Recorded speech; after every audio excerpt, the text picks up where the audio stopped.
We believe that training gets really effective when it is interactive, when it's an occasion to exchange experiences, to experiment, and to share best practice. And we believe that virtual patient is the perfect expression of this idea. A simulation designed to offer the physician an exciting and completely immersive training experience. But you're really sure this treatment is necessary?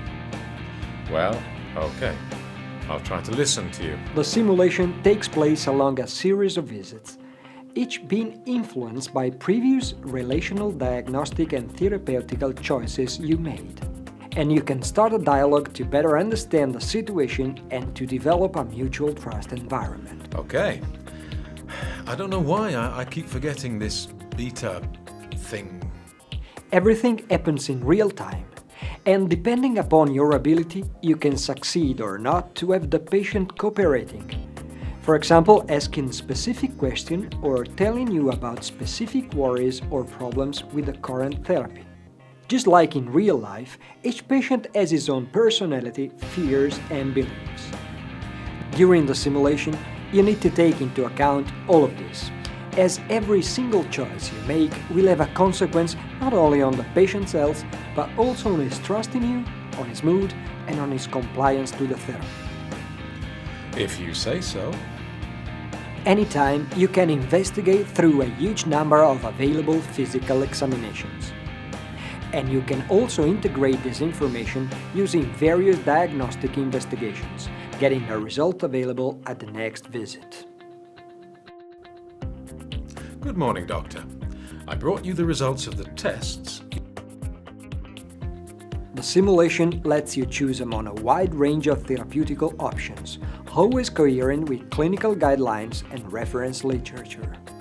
Side effects have a key role in the simulation. For me, there's a problem with this treatment. It can't be normal to have all these inconveniences. A correct but not easy to follow therapy could bring the patient to experience trouble in compliance. At the end of each visit, the patient gives a feedback on his perception about the meeting. When I was telling him about the side effects of the pills, it was like he actually didn't care.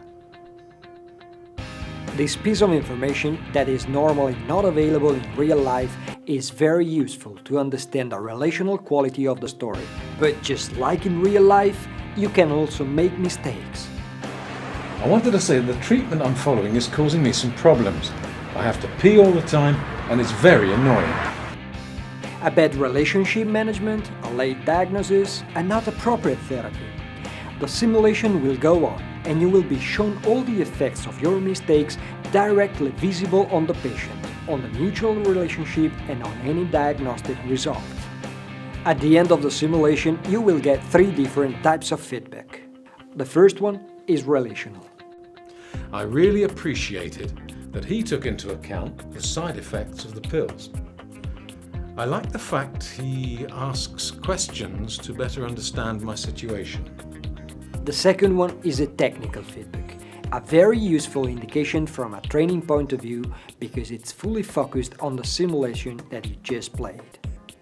The feedback takes into account all of your diagnostic and clinical decisions, evaluating the pros and cons and giving some interesting hints to improve your approach. The last feedback takes into account the economic aspects of your diagnostic and clinical choices, giving you interesting elements to evaluate your decisions also from this point of view. Virtual Patient is an extraordinary interactive training lab, where you can practice and experiment new ways to deal with the patient in every aspect, such as the relationship, the diagnosis, therapy, and monitoring. Already in use by tens of thousands of physicians to discuss, experiment, and learn from real and interactive clinical cases, now it's even more flexible to let you learn wherever you are.